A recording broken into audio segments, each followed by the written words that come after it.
क्रिया। बच्चों, आप जानते ही हैं कि जिस शब्द से कार्य करने का बोध होता है उसे क्रिया कहते हैं। क्रिया के बिना वाक्य अधूरा होता है। क्रिया के मुख्य 5 प्रकार हैं। पहला प्रकार है सकर्मक क्रिया। यदि क्रिया में कर्म पाया जाता है, उस क्रिया को सकर्मक क्रिया कहते हैं। उदाहरण के लिए ये वाक्य देखिए, किसान हल जोतता है। वाक्य में क्या जोतता है? तो हल। यहाँ पर हल यह कर्म है, इसलिए यह वाक्य सकर्मक क्रिया का उदाहरण है।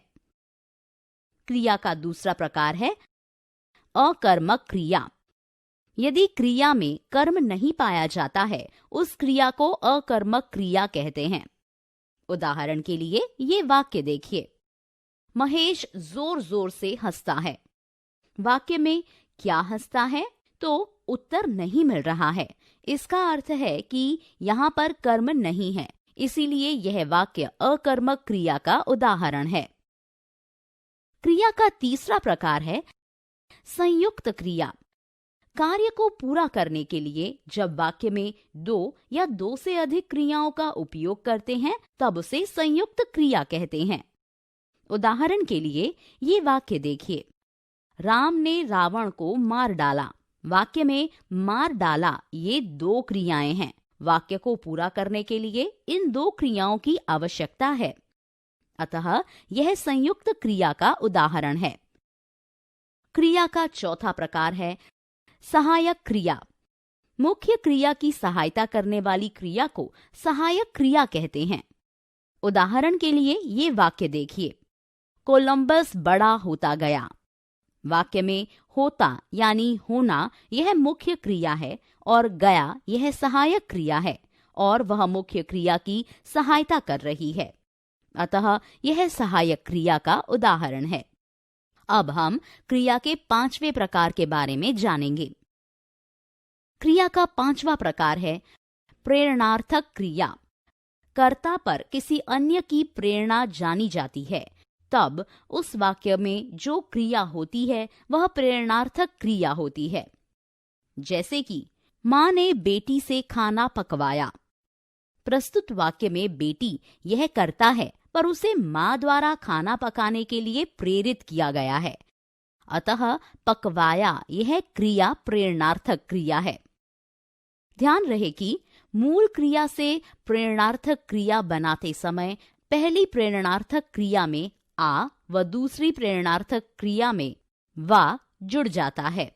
उदाहरण के लिए देखिए, चढ़, चढ़ाना, चढ़वाना।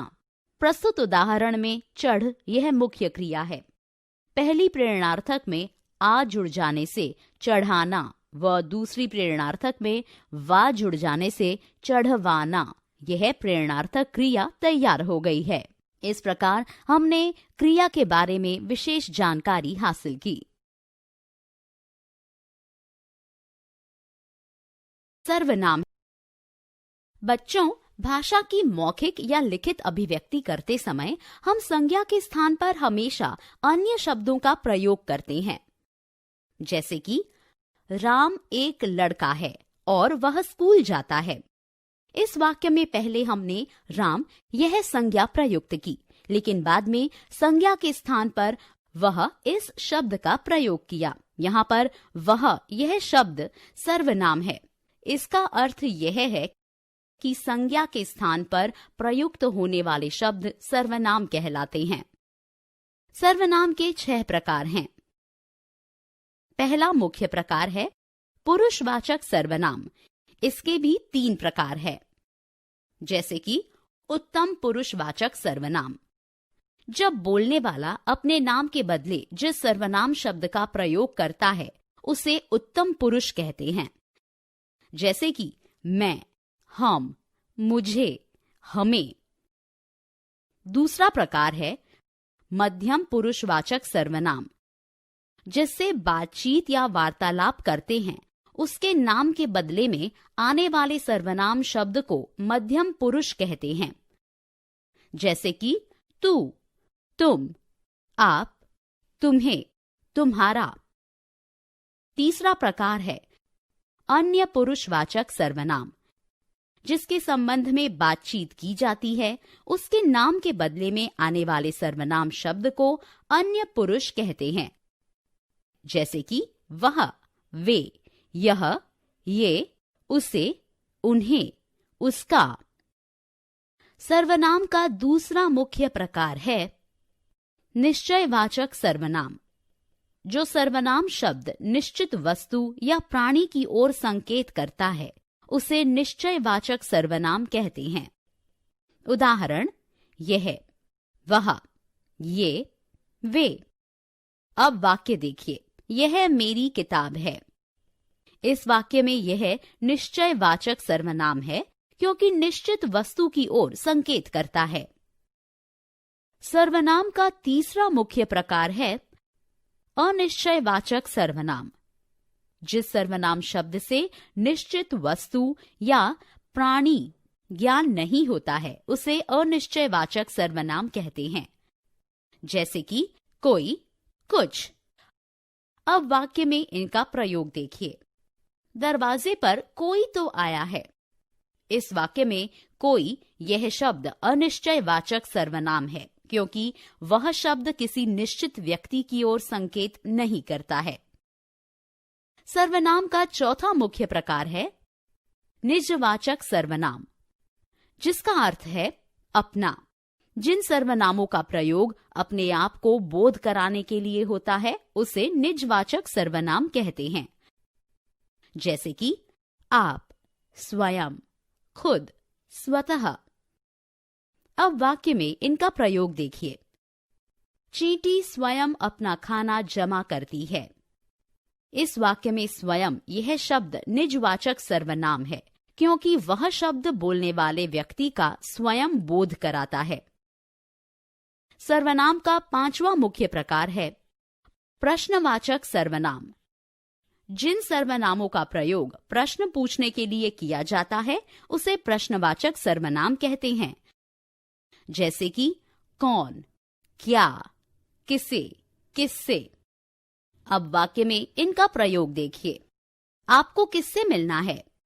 इस वाक्य में किससे, यह शब्द प्रश्नवाचक सर्वनाम है क्योंकि वह प्रश्न सूचक है। सर्वनाम का अंतिम प्रकार है संबंधवाचक सर्वनाम।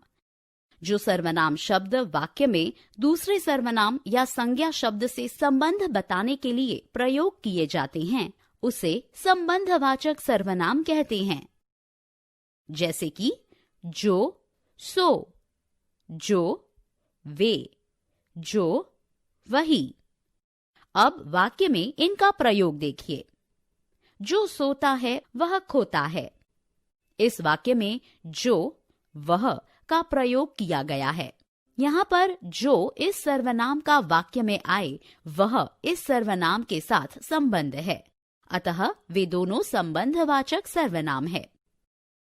इस प्रकार हमने सर्वनाम के बारे में विशेष जानकारी हासिल की। संज्ञा। बच्चों, भाषा का अध्ययन करते समय कई शब्द आते हैं, जिनमें से कुछ संज्ञा शब्द होते हैं तो कुछ सर्वनाम या फिर क्रिया आदि।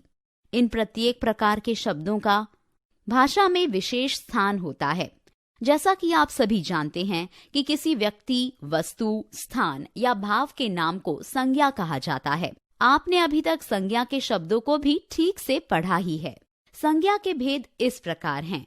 व्यक्तिवाचक संज्ञा, राम, राजस्थान, भारत, होली आदि व्यक्तिवाचक संज्ञा के उदाहरण हैं। जातिवाचक संज्ञा, शहर, नदी, देश, लड़का आदि जातिवाचक संज्ञा के उदाहरण हैं।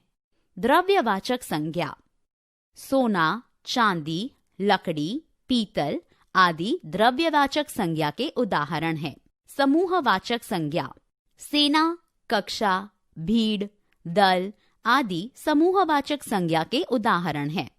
भाववाचक संज्ञा, ऊंचाई, बचपन, स्वतंत्रता आदि भाववाचक संज्ञा के उदाहरण हैं।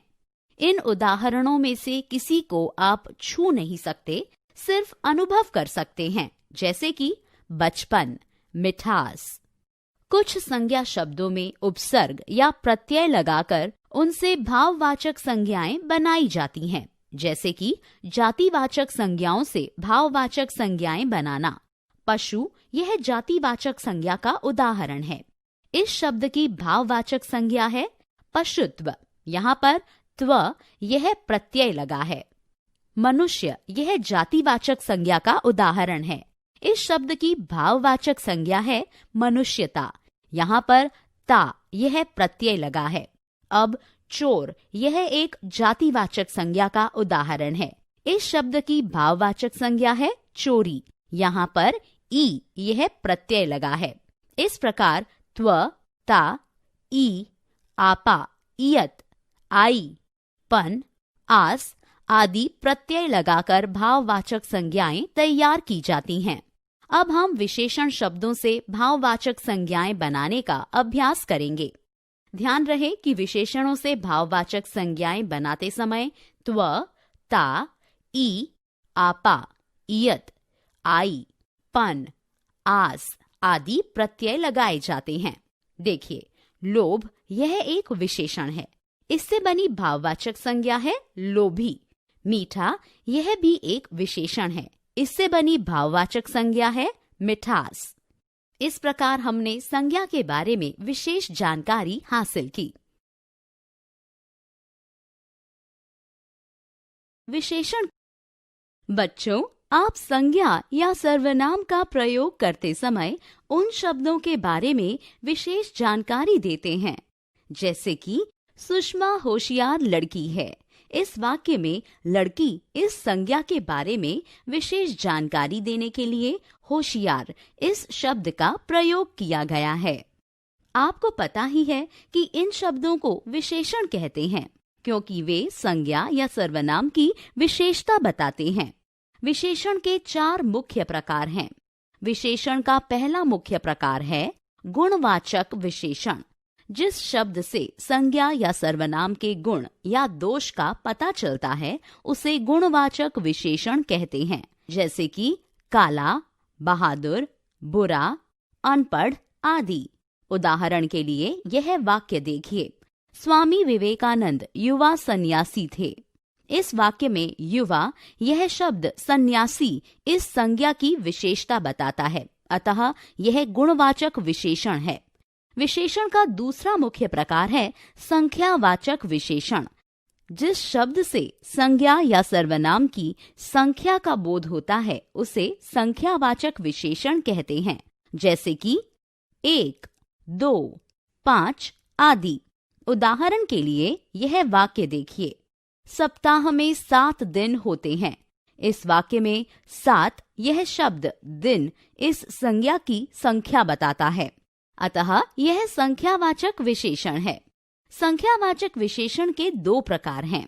पहला प्रकार है निश्चित संख्यावाचक विशेषण। जिस विशेषण से निश्चित संख्या का बोध होता है उसे निश्चित संख्यावाचक विशेषण कहते हैं। उदाहरण, मालिक ने कुत्ते को आधी रोटी खिलाई। इस वाक्य में आधी यह विशेषण निश्चित संज्ञा की संख्या का बोध कराता है, अतः यह निश्चित संख्यावाचक विशेषण है। दूसरा प्रकार है अनिश्चित संख्यावाचक विशेषण। जिस विशेषण से निश्चित संख्या का बोध नहीं होता है उसे अनिश्चित संख्यावाचक विशेषण कहते हैं। उदाहरण, दुर्घटना में कई आदमी मारे गए। इस वाक्य में कई यह विशेषण निश्चित संज्ञा की संख्या का बोध नहीं कराता है, अतः यह अनिश्चित संख्यावाचक विशेषण है। विशेषण का तीसरा मुख्य प्रकार है परिमाणवाचक विशेषण। जिस शब्द से किसी वस्तु के परिमाण, नाप या तौल का बोध होता है उसे परिमाणवाचक विशेषण कहते हैं। उदाहरण के लिए देखिए, बहुत सारा काम बाकी है। बिल्ली पूरा दूध चट कर गई। इन वाक्यों में बहुत व पूरा यह शब्द परिमाणवाचक विशेषण हैं, क्योंकि वे शब्द नाप या तौल का बोध कराते हैं। इस विशेषण के 2 प्रकार हैं। पहला प्रकार है निश्चित परिमाणवाचक विशेषण। जिस शब्द से किसी वस्तु के परिमाण, नाप या तौल का निश्चित बोध होता है उसे निश्चित परिमाणवाचक विशेषण कहते हैं, जैसे कि 2 सेर चावल, 1 लीटर दूध। दूसरा प्रकार है अनिश्चित परिमाणवाचक विशेषण। जिस शब्द से किसी वस्तु के परिमाण, नाप या तौल का निश्चित बोध नहीं होता है उसे अनिश्चित परिमाणवाचक विशेषण कहते हैं। जैसे कि थोड़ा दूध, अधिक दूध। विशेषण का चौथा मुख्य प्रकार है सार्वनामिक विशेषण। जो सर्वनाम संज्ञा की विशेषता बताने का काम करता है उसे सार्वनामिक विशेषण कहते हैं। उदाहरण के लिए देखिए, वे लोग शहर गए हैं। इस वाक्य में वे, यह शब्द सार्वनामिक विशेषण है क्योंकि वह संज्ञा की विशेषता बताता है। परीक्षा की दृष्टि से विशेषण से संबंधित और एक महत्वपूर्ण सवाल यह है कि संज्ञा या क्रियाओं में प्रत्यय लगाकर विशेषण बनाए जाते हैं। जैसे कि ई, यह प्रत्यय है। यह प्रत्यय जब देश इस संज्ञा से जुड़ता है तब देशी, यह विशेषण तैयार होता है। इस प्रकार दार, बाज, इक, ई, ईला आदि प्रत्यय लगाकर विशेषण बनाए जाते हैं। जैसे सर, सरदार, चाल, चालबाज, नाव, नाविक, रंग, रंगीला,